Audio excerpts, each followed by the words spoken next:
Hello my dear students, good evening. चलो भाई, आज स्टार्ट करेंगे समास का अगला टॉपिक हमारा, ठीक है ना। और आज पढ़ेंगे हम लोग तत्पुरुष समास। तो उससे पहले आप सभी को जय हिंद, वंदे मातरम, सलाम, नमस्ते, सत श्री अकाल, आदाब, गुड इवनिंग। स्वागत है आप सबका study with dear Khan sir YouTube channel पर। तो आइए तत्पुरुष समास की चर्चा करते हैं। तत्पुरुष समास क्या होता है, कितने इसके भेद होते हैं और उनको कैसे फाइंड आउट किया जाता है। चलिए, तत्पुरुष समास। तत्पुरुष समास, तत्पुरुष समास क्या होता है? देखो भैया, ऐसा समास जिसमें बाद का अर्थात उत्तर पद प्रधान होता है उसे हम लोग तत्पुरुष समास कहते हैं। और इनके जो दो पद होते हैं, उन दोनों पदों के बीच का जो विभक्ति चिन्ह होता है उसका इसमें लोप हो जाता है। तो ऐसे समास को हम कहते हैं क्या? तत्पुरुष समास। ओके, देखिए उदाहरण, मतलब मैं परिभाषा लिख दूं पहले। जिस समास में बाद का अर्थात उत्तर पद प्रधान हो उसे तत्पुरुष समास कहते हैं। तत्पुरुष समास कहते हैं। इसमें दोनों पदों के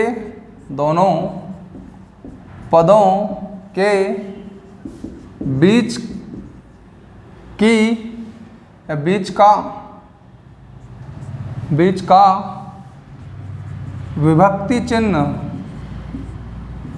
कारक विभक्तियां पढ़ी ना आप लोगों ने, वही विभक्ति चिन्ह का लोप हो जाता है।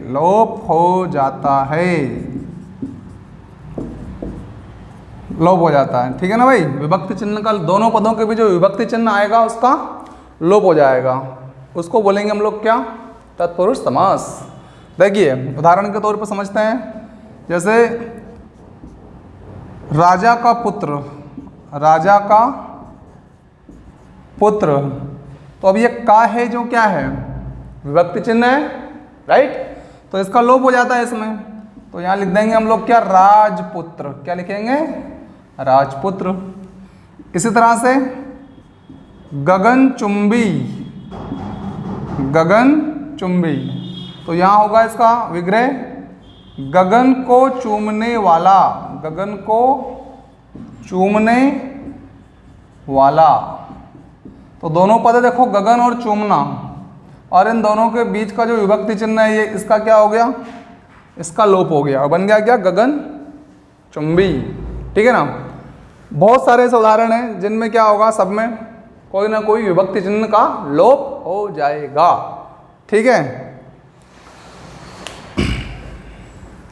और उदाहरण चाहिए क्या? तो जैसे कि धर्म ग्रंथ, जैसे कि रचनाकार, जैसे कि रहा खर्च। अब इसको क्या पढ़ेंगे? धर्म ग्रंथ को। धर्म का ग्रंथ, तो यहाँ पे भी का विभक्ति का लोप हुआ कि नहीं हुआ? धर्म का ग्रंथ, धर्म ग्रंथ है ना। धर्म का ग्रंथ, तो ये का लोप हो जाता है।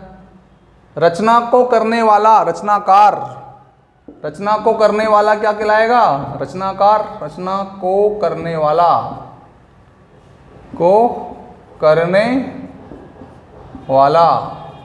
देखो यहाँ पे भी कोई विभक्ति का लोप है। रहा का खर्च, रहा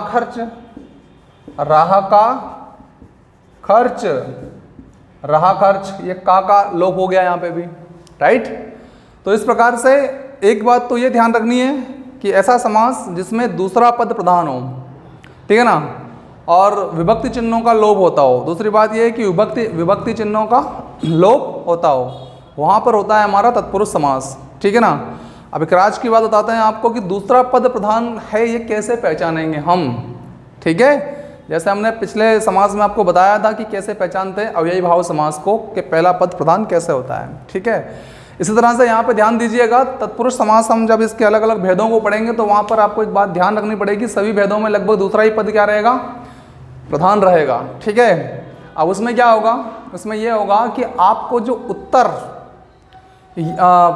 अव्ययी भाव समास में पहले पद में मिल रहा था, वही उत्तर अब आपको दूसरे पद में मिलने जा रहा है। यानी कि वाक्य में अर्थ की जो अभिव्यक्ति होगी, वास्तविक अर्थ जो प्रकट होगा शब्द का, वो दूसरे पद से होगा। किससे होगा, दूसरे पद से होगा। इस बात का ध्यान रखिएगा कि अर्थ का प्रकटीकरण कहाँ पे हो जाएगा, वास्तविक संपूर्ण शब्द का दूसरे पद में छिपा हुआ रहेगा, ठीक है। फटाक से आपको मालूम पड़ जाएगा कि ये हमारा तत्पुरुष समास है, ठीक है। तो ये तो बात हो गई तत्पुरुष समास की। अब विभक्ति चिन्हों के आधार पर या विभक्ति के आधार पर इसके 6 मुख्य भेद है। कितने भेद है, इस तत्पुरुष समास के 6 मुख्य भेद है। तो अब इन 6 मुख्य भेदों को पढ़ते हैं हम लोग। लीजिए आप स्क्रीनशॉट, करते हैं फिर आगे बात, ठीक।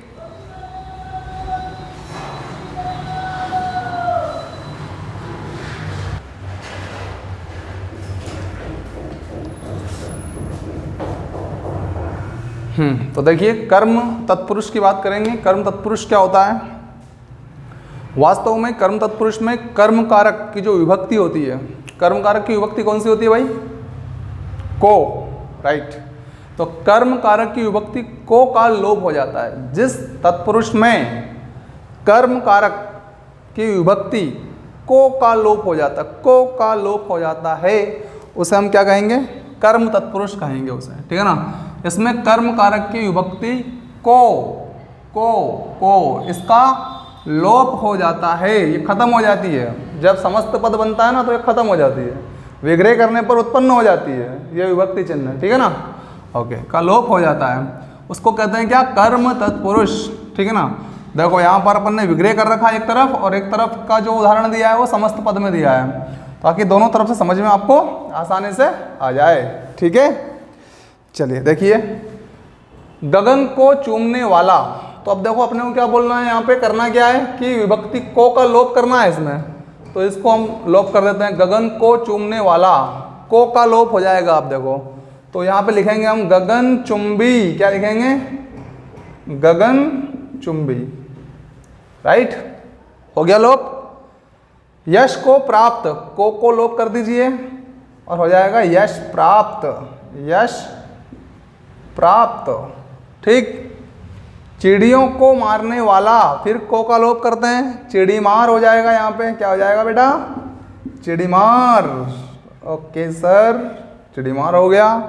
ग्राम को गया हुआ, ये हो जाएगा ग्रामगत, क्या हो जाएगा, ग्रामगत,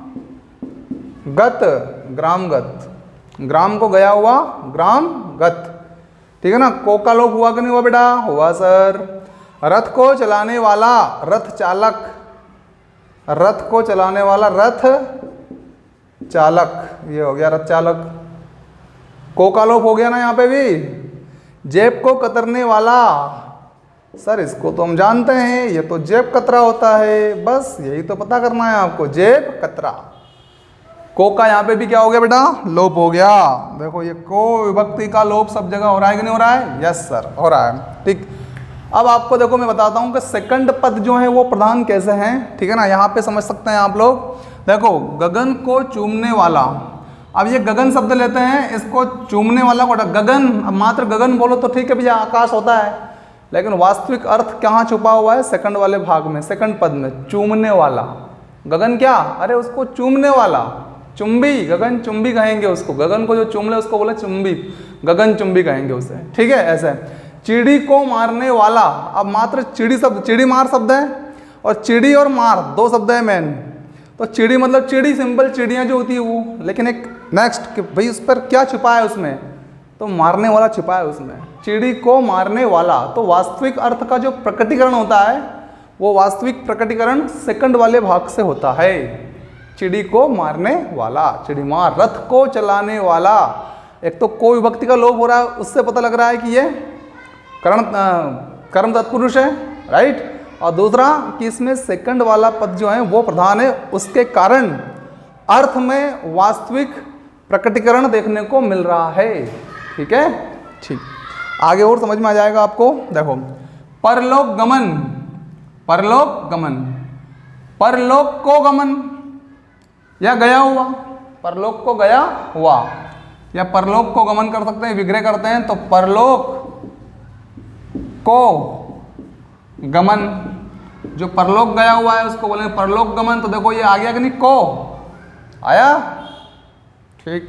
पॉकेट मार तो लिखेंगे पॉकेट को मारने वाला, पॉकेट को मारने वाला, पॉकेट मार, राइट। गिरह को काटने वाला, गिरह कट, यहां पे सब जगह देखेंगे आपको आएगा, तो गिरह को काटने वाला, गिरह कट।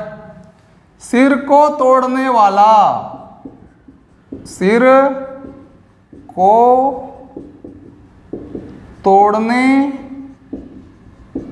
वाला, सिर तोड़, सिर को तोड़ने वाला सिर तोड़, ठीक है। तो यहां पे भी आया को, यहां पे भी आया को, ओके। स्वर्ग को गया हुआ, स्वर्ग को गया हुआ, स्वर्ग गत, ठीक है। तो स्वर्ग को गया हुआ, स्वर्गगत, ये आ गया देखो को हमारा, ठीक सर। पद को प्राप्त, पद को प्राप्त, पद प्राप्त आया को, यस सर। और शरणागत, शरण में आगत, शरण में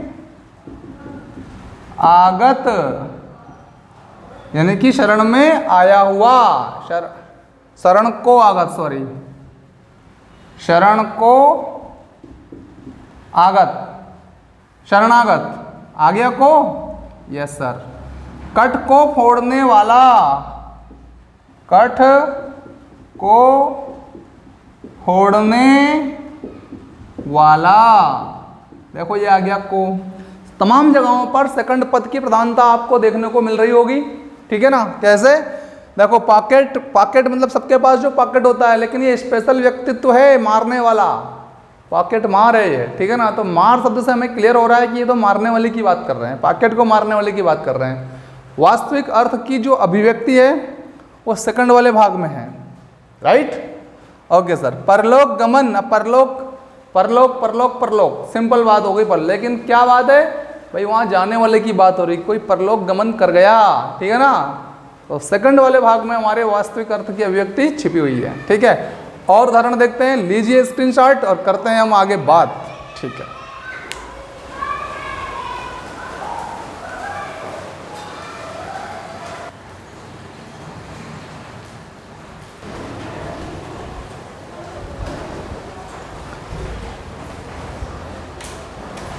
देखिए, और कुछ उदाहरण है हमारे सामने ताकि सारा मामला क्लियर हो जाए हमारा, ठीक है भैया। वर्षा ऋतु का आगमन हो चुका है, आज पहला दिन इस साल का वर्षा ऋतु का, ठीक है। वर्षा ऋतु आ चुकी है, नहीं कि कह सकते हैं आप लोग, ठीक है। तो चलिए आनंद लीजिए वर्षा ऋतु का, ठीक। और तमस भी खूब हो रही है, जैसा कि आप जानते हैं, है ना, खूब तप रहे होंगे आप रोज़ रोज़, ठीक है। चलिए तपते रहिए, लेकिन फिर भी पढ़ते रहिए, ठीक है, ओके। तो जितेंद्रिय देखिएगा, इसको हमको तोड़ना है किसमें, ऐसा शब्द लेना है जिसमें को विभक्ति आती हो, ठीक है ना। तो इंद्रियों को जीतने वाला, इंद्रियों को जीतने वाला, क्या विग्रह करेंगे इसका, इंद्रियों को जीतने वाला, इंद्रियों को जीतने वाला क्या कहते हैं इसको, जितेंद्रिय। भैया आया कि नहीं, को आया सर, आया। तो इंद्रियों को जीतने वाला कौन सा समास है इसमें, सर इसमें कर्म तत्पुरुष है। क्यों, क्योंकि कर्म कारक की जो विभक्ति होती है को, उसका इसमें लोप हो रहा है सर, ये को का इसमें लोप हो रहा है, जितेंद्रिय। ठीक। स्वर्ग को प्राप्त, स्वर्ग प्राप्त, स्वर्ग को प्राप्त, स्वर्ग प्राप्त, ये को आ गया। ठीक है। मन को हरने वाला, मनोहर, मन को हरने वाला, मन को हरने वाला, मनोहर आया को। Yes sir. तो कर्म कारक की विभक्ति को, उसका लोप हो जाता है। देखो यहाँ पे लोप हो गया कि नहीं हो गया? हो गया। मोक्ष को प्राप्त करने वाला, मोक्ष प्राप्त, मोक्ष को प्राप्त करने वाला, प्राप्त करने वाला, मोक्ष को प्राप्त करने वाला, मोक्ष प्राप्त। ठीक। दुख को आपन्न, क्या हो जाएगा विग्रह इसका? दुख को आपन्न। आपन्न का मतलब होता है बेटा प्राप्त। क्या होता है? प्राप्त। दुख को प्राप्त, उसको बोलते हैं दुखापन्न। दुख, दुखापन्न, दुख को आपन्न। राइट। तो ये कोई विभक्ति आ गई हमारी। स्थानापन्न, स्थान को आपन्न, क्या विग्रह होगा इसका? स्थान को आपन्न, स्थान को आपन्न, स्थानापन्न। ठीक है। ये स्थान को आपन्न, आपन्न मतलब वही प्राप्त, स्थान को प्राप्त, स्थानापन्न। ठीक। वही तरीका मैंने बताया, एक तो कोई विभक्ति का, और दूसरा आपको उत्तर कहाँ पे मिल रहा है, आपका वास्तविक अर्थ का प्रकटीकरण कहाँ पे हो रहा है, यही इसका उत्तर प्राप्त करने का क्या है भाई? तरीका है। ठीक। अग्निभक्षी, अग्निभक्षी, तो अग्नि को भक्षण करने वाला, अग्नि को भक्षण करने वाला, अग्नि को भक्षण करने वाला, करने वाला। राइट। ग्रह, ग्रह को आगत, ग्रह को आगत, देखो आया ना को, ग्रह को आगत, ग्रहागत, ग्रह को आगत, ग्रहागत। ठीक। और यहाँ पे भी को है, देखो ये गांठ को काटने वाला, गांठ बन जाती है ना कहीं पे, उसको काट दिया जाता है, तो जो काटता है उसको बोलते हैं गठ कटा। ठीक है ना। तो गांठ को काटने वाला, गांठ को काटने वाला, गांठ, गठकटा। ठीक। जल पिपासु, जल को पीने की इच्छा रखने वाला, जल पिपासु। ठीक है ना। तो जल को पीने की इच्छा रखने वाला, ये आ गया को हमारा। जल को पीने की इच्छा रखने वाला क्या कहलाता है? ये कहलाता है जल पिपासु। ठीक है सर। जल को धारण करने वाला, जल को धारण करने वाला, जल को धारण करने वाला, जलधर, जल को धारण करने वाला, जलधर। ठीक है। आया को? Yes sir. तिल को चाटने वाला, तिल चट्टा, तिल को चाटने वाला, तिल चट्टा। संगीत को जानने वाला, संगीत को जानने वाला, संगीतज्ञ, संगीत को जानने वाला, संगीतज्ञ। ठीक है। ओके। शत्रुओं, शत्रुघ्न है तो शत्रुओं को नाश करने वाला। ठीक है ना। शत्रुओं का भक्षण करने वाला, उसको बोलते हैं शत्रुघ्न। ठीक है।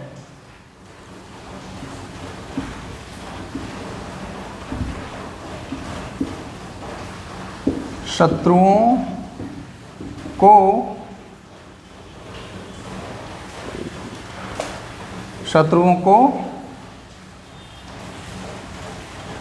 को भक्षित करने वाला या भक्षण करने वाला, शत्रुओं को भक्षण करने वाला, शत्रुघ्न या शत्रुओं को नाश करने वाला, ठीक है ना। सर्वभक्षी, सर्व का मतलब क्या बेटा, सब को भक्षित करने वाला, सबको भक्षित करने वाला, वही भक्षण मतलब है ना। सर्वभक्षी, सबको भक्षित, सर्व को भक्षित करने वाला, ठीक है। मुंह को तोड़ने वाला, मुंह को तोड़ने वाला, मुंह को तोड़ने वाला, मुंह तोड़। और कालातीत, काल को अतीत करके, कैसे लूटेगा ये, काल को अतीत करके। देखो सब जगह को को को को को को को को सब जगह पर हमारी कर्म कारक की विभक्ति को का लोप हुआ है, इसलिए इन सब जगहों पर क्या है, कर्म तत्पुरुष है, ठीक है ना। तो उम्मीद है आपको बात समझ में आ गई होगी कर्म तत्पुरुष वाली, कि कर्म तत्पुरुष कैसे पहचानेंगे, कैसे फाइंड आउट करेंगे। तो लाइक शेयर सब्सक्राइब जरूर कीजिएगा और मिलते हैं हम लोग अगले तत्पुरुष समास में, ठीक है ना। तो ध्यान रखिए अपना भी और अपनों का भी। Take care, see you, bye, शबा खैर, गुड नाइट।